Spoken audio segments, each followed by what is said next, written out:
প্রিয় শিক্ষার্থী, আসসালামু আলাইকুম। অনলাইন ক্লাসরুমে হরিখালী হাই স্কুলের পক্ষ থেকে সবাইকে শুভেচ্ছা, স্বাগতম। ইনশাআল্লাহ তোমরা সবাই ভালো আছো, সুস্থ আছো, স্বাস্থ্যবিধি মেনে অবশ্যই চলছো। আমি মোহাম্মদ দিলওয়ার হোসেন, সহকারী শিক্ষক, কৃষি, হরিখালী হাই স্কুল, সোনাতলা, বগুড়া।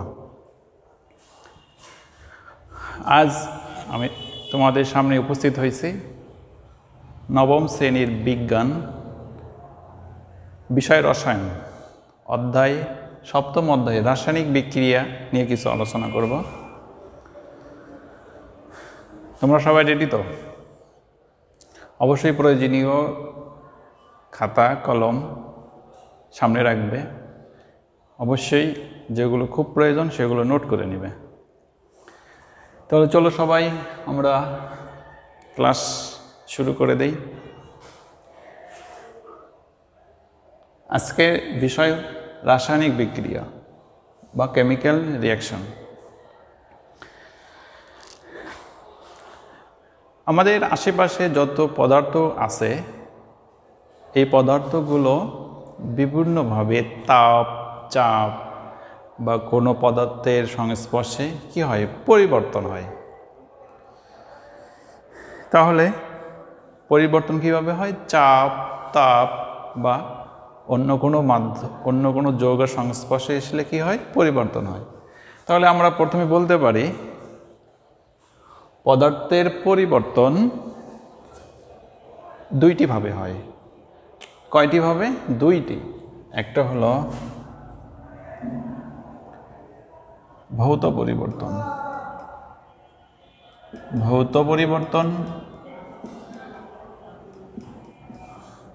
আর একটা হলো রাসায়নিক পরিবর্তন।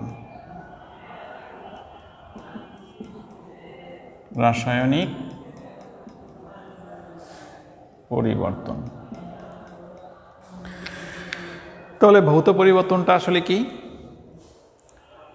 ভৌত পরিবর্তন হলো যে পদার্থগুলো অভ্যন্তরীণ কোনো পরিবর্তন না হয়ে শুধুমাত্র কি হয়, বাহ্যিক পরিবর্তন হয়। তাহলে কি, যে পরিবর্তন শুধুমাত্র কি হয়, বাহ্যিক পরিবর্তন হয়, কিন্তু অভ্যন্তরীণ কোনো পরিবর্তন হয় না বা রাসায়নিক সংযুক্তির কোনো পরিবর্তন হয় না। আমরা অবশ্যই বরফ দেখছি। আমরা বরফ কি কঠিন একটা পদার্থ। বরফকে যদি আমরা তাপ দেই তাহলে কি হবে? তরল হবে। তরল কি হবে? পানি হবে। আচ্ছা, এই তরল পানিকে যদি আমরা 100 ডিগ্রি সেন্টিগ্রেড তাপমাত্রা যদি দিয়ে থাকি, সেটা কি হবে? বাষ্পে পরিণত হবে।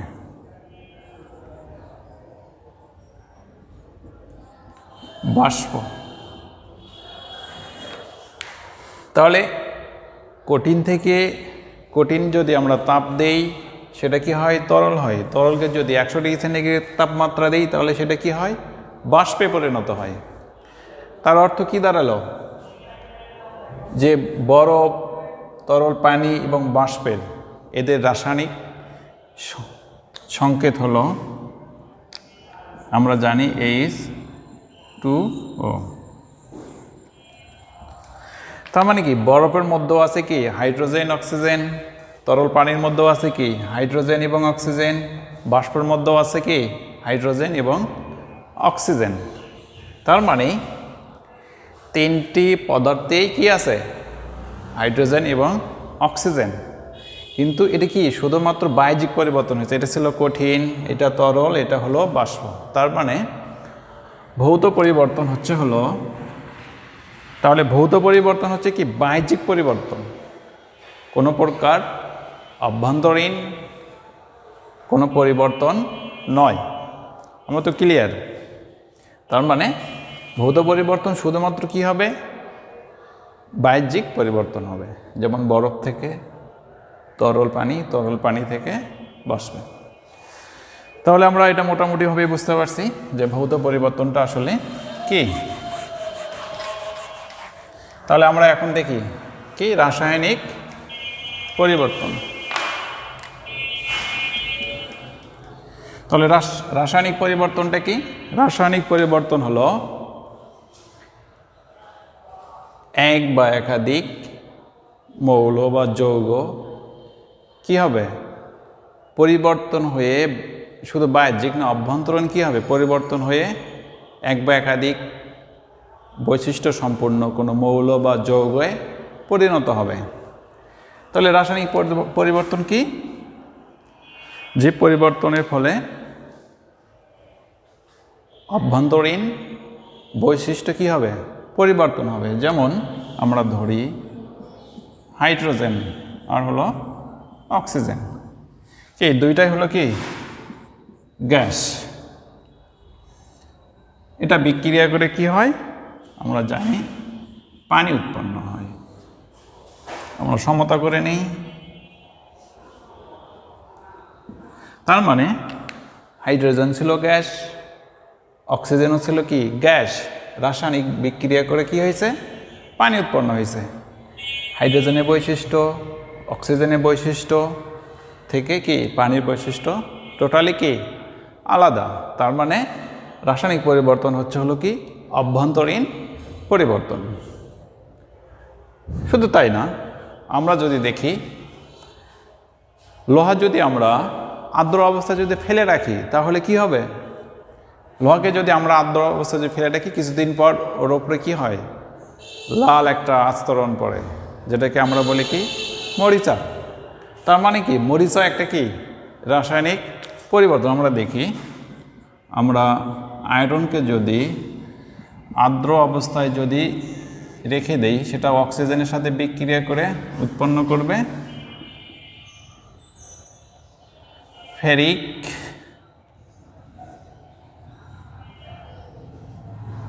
অক্সাইড,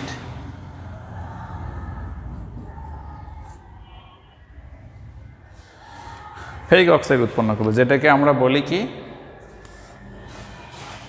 আর্দ্র ফেরিক অক্সাইড।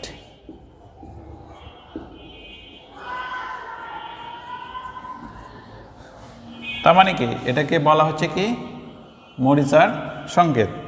এখানে আমরা যদি আমরা সমতা করি,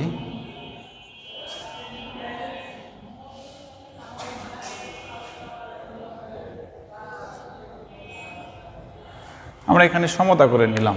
তার মানে লোহা যদি আমরা আর্দ্র অবস্থা ফেলে রাখি, সেটা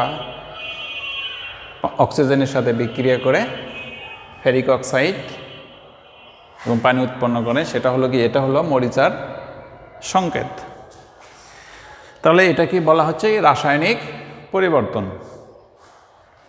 তাহলে রাসায়নিক পরিবর্তনটা আমরা বুঝতে পারছি, এটা অভ্যন্তরীণ ভিন্নধর্মী কোনো বৈশিষ্ট্য সম্পূর্ণ মৌল বা যৌগে পরিণত হয়। তাহলে আমরা সবাই বুঝতে পারছি।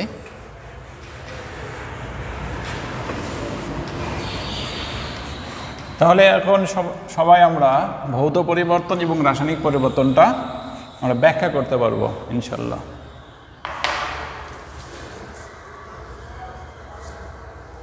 তাহলে এখন আমরা দেখব রাসায়নিক বিক্রিয়ার শ্রেণী বিভাগ। রাসায়নিক বিক্রিয়ার শ্রেণী বিভাগ। তাহলে রাসায়নিক বিক্রিয়ার শ্রেণী বিভাগ মোটামুটিভাবে বিক্রিয়ার দিকের উপর ভিত্তি করে ভাগ করা যায়, তাপের পরিবর্তন অনুযায়ী ভাগ করা যায়, ইলেকট্রন স্থানান্তর অনুযায়ীও রাসায়নিক বিক্রিয়া শ্রেণী বিভাগ করা যায়। তাহলে আমরা প্রথমে আসি বিক্রিয়ার দিকের উপর ভিত্তি করে শ্রেণী বিভাগ। তাহলে কি বিক্রিয়া দিকের উপর ভিত্তি করে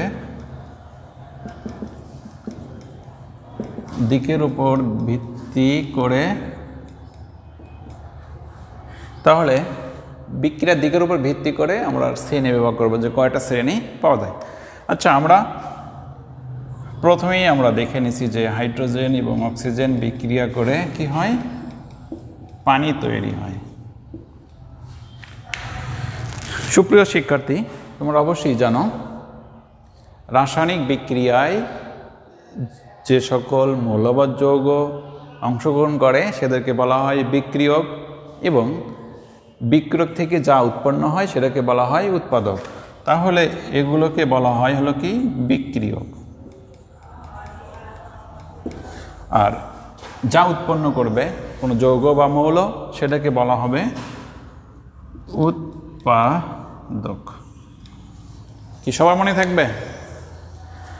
তাহলে রাসায়নিক বিক্রিয়ায় যে মৌল বা যৌগগুলো অংশগ্রহণ করে সেগুলোকে বলা হয় বিক্রিয়ক, এবং বিক্রিয়ক থেকে যে সকল যৌগ বা মৌল উৎপন্ন হবে সেগুলোকে বলা হবে উৎপাদক। সবার কি ক্লিয়ার? আমি মুছে দিলাম, তোমাদের একটু স্মরণ করে দিলাম। তাহলে আমরা আবার ফিরে আসি। বিক্রিয়কের দিকের উপর ভিত্তি করে দুই ভাগে ভাগ করা হয়। কয় ভাগে? দুই ভাগে। তাহলে বিক্রিয়ার দিকের উপর ভিত্তি করে দুইটি ভাগে ভাগ করা হয়। একটা হলো একমুখী বিক্রিয়া, একটা হলো একমুখী বিক্রিয়া, একটা হলো উভমুখী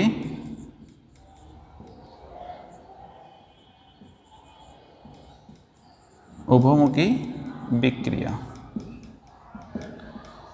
তাহলে একটা হলো কি একমুখী বিক্রিয়া, আর একটি হলো উভমুখী বিক্রিয়া। তাহলে একমুখী বিক্রিয়া কোনগুলো?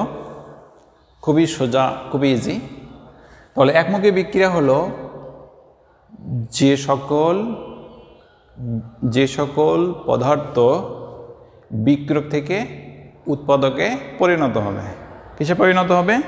বিক্রিয়ক থেকে উৎপাদকে পরিণত হবে, কিন্তু উৎপাদ থেকে বিক্রিয়কে পরিণত হবে না, সেইগুলোকে বলা হচ্ছিল কি একমুখী বিক্রিয়া। তাহলে একমুখী বিক্রিয়া কোনগুলো হবে? যেমন আমরা ধরি ক্যালসিয়াম কার্বনেট। ক্যালসিয়াম কার্বনেটকে যদি আমরা তাপ দেই তাহলে সেটা উৎপন্ন হবে ক্যালসিয়াম অক্সাইড আর হলো কার্বন ডাই অক্সাইড। তার অর্থ কি বোঝাচ্ছে? একমুখী বিক্রিয়ার ক্ষেত্রে বিক্রিয়ক থেকে কি উৎপন্ন হবে? উৎপাদকে পরিণত হবে, কিন্তু উৎপাদ থেকে বিক্রিয়কে পরিণত হবে না, সেই বিক্রিয়াকে বলা হচ্ছে একমুখী বিক্রিয়া। তার মানে ক্যালসিয়াম কার্বনেটকে যদি আমরা তাপ দিই তাহলে কি ক্যালসিয়াম অক্সাইড উৎপন্ন হবে এবং কার্বন ডাই অক্সাইড গ্যাস উৎপন্ন হবে। তাহলে যদি আমরা খোলা পাত্রে যদি ক্যালসিয়াম কার্বনেট যদি তাপ দিই তাহলে কি হবে? কার্বন ডাই অক্সাইড গ্যাসটা উড়ে চলে যাবে, তাহলে শুধু থাকবে কি ক্যালসিয়াম অক্সাইড। তার মানে পুনরায় এই দুটা বিক্রিয়া করে ক্যালসিয়াম কার্বনেটে পরিণত হবে না।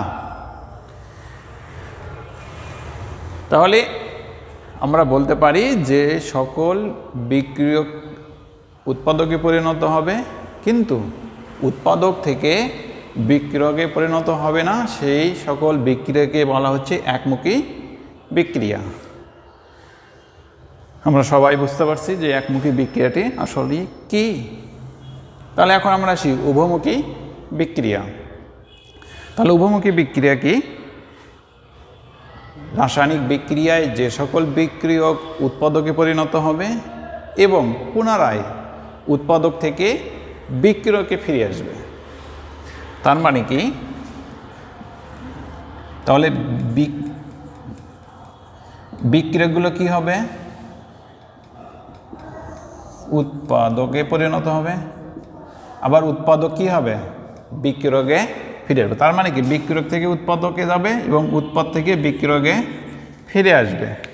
সেটা হলো কি উভয়মুখী বিক্রিয়া। তোমাদের একটা উদাহরণ দিয়ে আমি দেখে দেই, তাহলে আরও ক্লিয়ার হবে।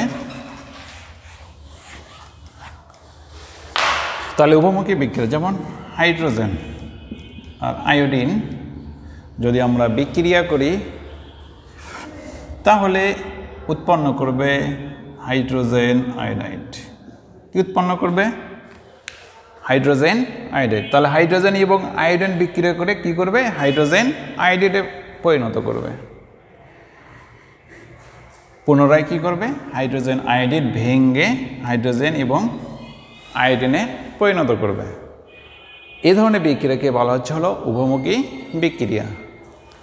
আমরা পূর্বেই একমুখী বিক্রিয়ার ক্ষেত্রে কি ব্যবহার করছিলাম? তীর চিহ্ন ব্যবহার করছিলাম। তার মানে কি বিক্রিয়ক থেকে শুধুমাত্র উৎপাদকে পরিণত হবে। আর উভয়মুখী বিক্রিয়ার ক্ষেত্রে আমরা দুইটা অর্ধ তীর চিহ্ন দ্বারা প্রকাশ করব। তার মানে বিক্রিয়ক থেকে উৎপাদকে পরিণত হবে, উৎপাদ থেকে আবার কি বিক্রিয়কে পরিণত হবে।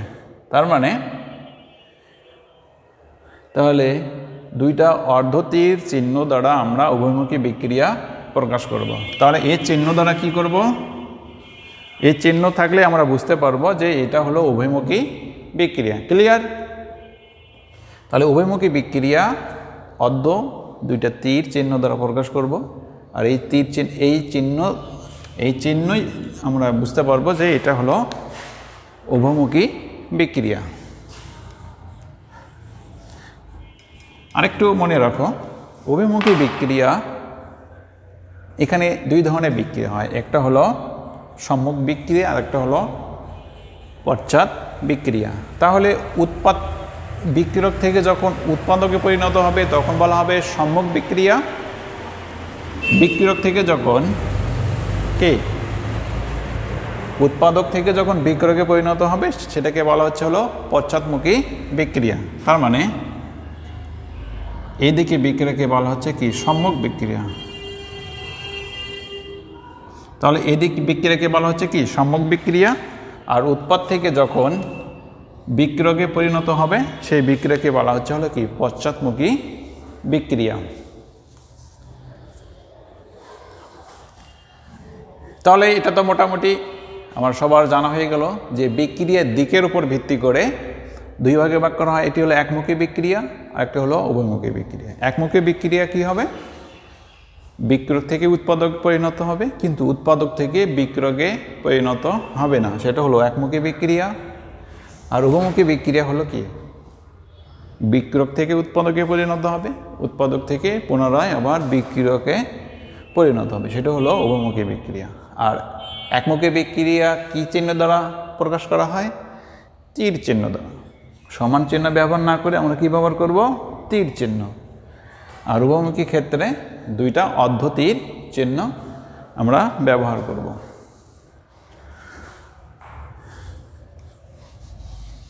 তাহলে এখন আমরা আসি তাপের উপর ভিত্তি করে রাসায়নিক শ্রেণীবিন্যাস। কিসের উপর ভিত্তি করে? তাপের উপর ভিত্তি করে রাসায়নিক শ্রেণীবিন্যাস।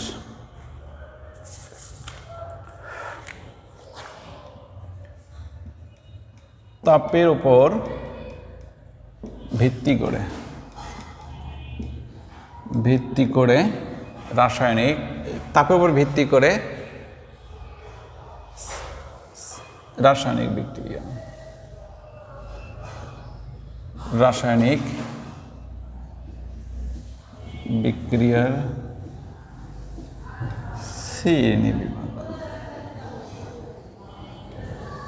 তাহলে তাপের উপর ভিত্তি করে রাসায়নিক বিক্রিয়া দুইটি ভাবে হয়, একটা হলো তাপ উৎপাদী আর একটা হলো তাপহারী। তাহলে রাসায়নিক বিক্রিয়ায় একটাতে তাপ উৎপন্ন হবে আর একটাতে কি হবে? তাপ শোষিত হবে বা তাপ হারি হবে। তাহলে তাপের উপর ভিত্তি করে দুই ভাগে ভাগ করা হয়, এক হলো তাপ উৎপাদী, একটা হলো তাপ উৎপাদী বিক্রিয়া আর একটা হলো তাপহারী বিক্রিয়া। তাপহারী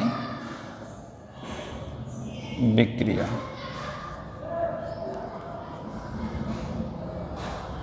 তাহলে তাপের উপর ভিত্তি করে একটা হলো তাপ উৎপাদী বিক্রিয়া আর একটা হলো তাপহারী বিক্রিয়া।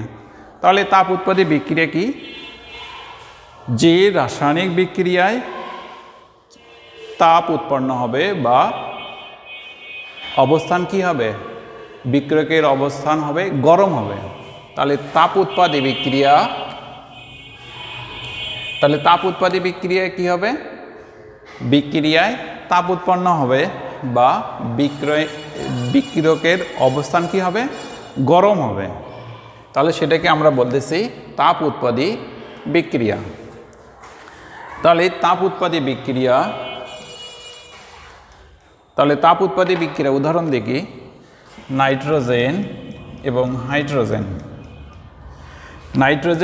হাইড্রোজেন বিক্রিয়া করে অ্যামোনিয়া উৎপন্ন হয় এবং সেই সাথে 92 কিলোজুল তাপ উৎপন্ন হয়।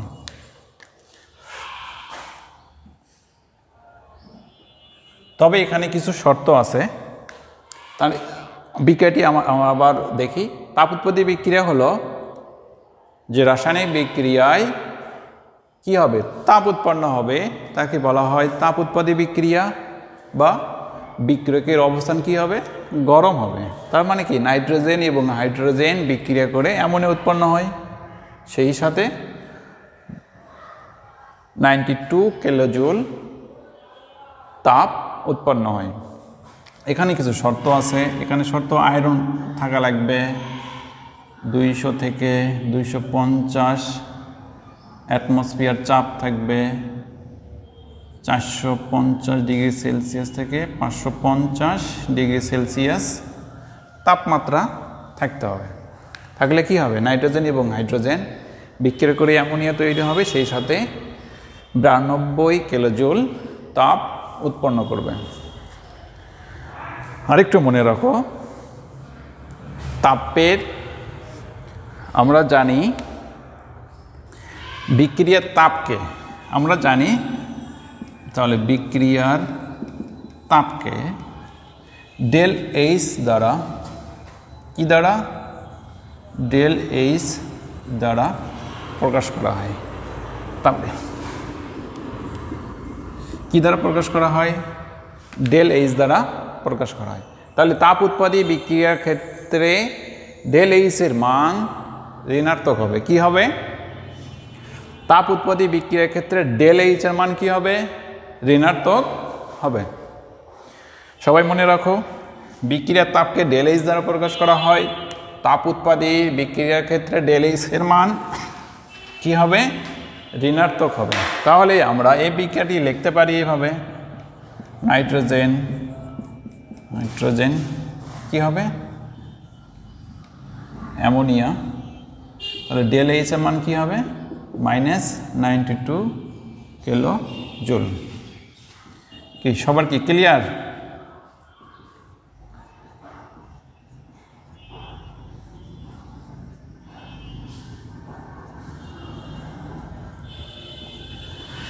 তাহলে তাপ উৎপত্তির ক্ষেত্রে ডেল এইচ এর মান কি হবে, ঋণাত্মক হবে। তাহলে ডেল এইচ এর মান কি হবে, 92 কিলো জুল। তাহলে এখন আমরা বুঝতে পারলাম যে তাপ উৎপত্তি বিক্রিয়া কি, যে বিক্রিয়ায় তাপ উৎপন্ন করবে, যা বিক্রিয়কের অবস্থান কি করবে, কি হবে, গরম হবে।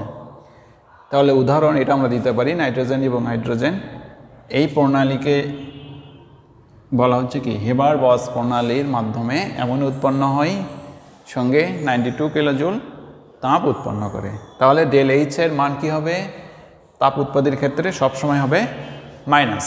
সবাই একটু মনে রাখবা। তাহলে এখন আমরা দেখি তাপ হারি বিক্রিয়া। কি বিক্রিয়া, তাপ হারি। তাহলে এখন আমরা দেখি তাপ হারি বিক্রিয়া। তাপ হারি বিক্রিয়া কি, যে বিক্রিয়ার মাধ্যমে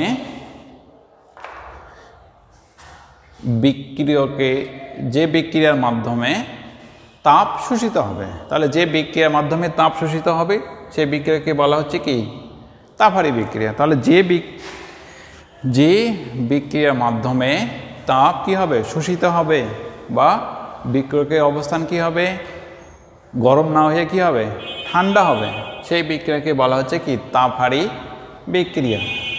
নাইট্রোজেন এবং অক্সিজেন বিক্রিয়া যদি করা হয়, নাইট্রোজেন আর হলো অক্সিজেন বিক্রিয়া করে কি, নাইট্রিক অক্সাইড, কি নাইট্রিক অক্সাইডে পরিণত করে। এখানে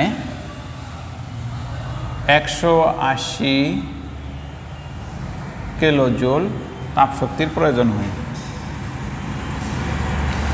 তার অর্থ কি, তাপ হারি বিক্রিয়া কি, যে বিক্রিয়ায় তাপ কী হবে, শোষিত হবে, বা বিক্রিয়কের অবস্থানটা কী হবে, ঠান্ডা হবে, সে বিক্রিয়াকে বলা হয় তাপহারী বিক্রিয়া। তাহলে এখানে নাইট্রোজেন এবং অক্সিজেন বিক্রিয়া করে এখানে 180 কিলোজুল তাপ কি হয়, শোষিত হয়, শোষিত হয়ে নাইট্রিক অক্সাইডে পরিণত করে। তার মানে আমরা এখানে ΔH এর মান কি লিখতে পারি, আমরা তাপ উৎপত্তির ক্ষেত্রে ΔH এর মান হয়েছে ঋণাত্মক, তাপহারী ক্ষেত্রে ΔH এর মান কি হবে, ΔH এর মান হবে সবসময় ধনাত্মক। মনে থাকবে, তাহলে তাপহারী ক্ষেত্রে ΔH এর মান কি হবে, সবসময় ধনাত্মক। তাহলে আমরা এটা লিখতে পারি নাইট্রোজেন অক্সিজেন বিক্রিয়াটা কি তৈরি হবে, নাইট্রিক অক্সাইড। তাহলে ΔH কি হবে, সবসময় ধনাত্মক হবে, কিলো জুল। তাহলে ΔH এর মান দেখে তুমি চিনতে পারবে যে বিক্রিয়াটি কি তাপ উৎপাদী না তাপহারী। যদি ΔH এর মান যদি ধনাত্মক হয় তাহলে হবে কি তাপহারী, ΔH এর মান যদি ঋণাত্মক হয় তাহলে আমরা বুঝতে পারবো হলো এটা হলো তাপ উৎপাদী। তাহলে সুপ্রিয় শিক্ষার্থী, তোমরা মোটামুটিভাবে বুঝতে পারছো। তাহলে আমরা প্রথমে দেখলাম পদার্থের পরিবর্তন বিক্রিয়কের দিকের উপর ভিত্তি করে দুই ভাগে ভাগ করা হয়, তাপের পরিবর্তন অনুযায়ী দুই ভাগে ভাগ করা হয়, এবং সর্বশেষ হলো ইলেকট্রন স্থানান্তর অনুযায়ী দুই ভাগে ভাগ করা হয়। আমি পরবর্তী ক্লাসে তোমাদের ইলেকট্রন স্থানান্তর অনুযায়ী যে শ্রেণীবিন্যাস এগুলো পরবর্তী ক্লাসে অবশ্যই উপস্থাপন করব। তোমাদেরকে মোটামুটিভাবে মনে হয় না যার কোথাও সমস্যা থাকার কথা।